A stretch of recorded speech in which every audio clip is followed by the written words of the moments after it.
මොකද උනේ මැස්සට? ඊට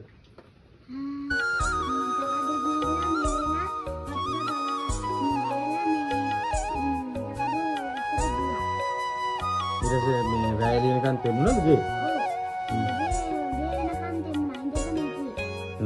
ගේ ඇතුළට වතුර ආවා?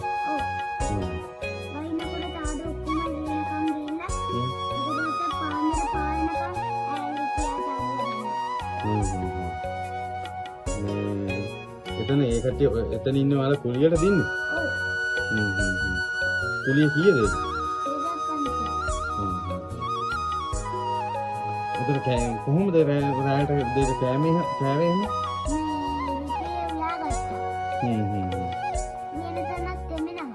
මෙතනත් තෙමෙනවද?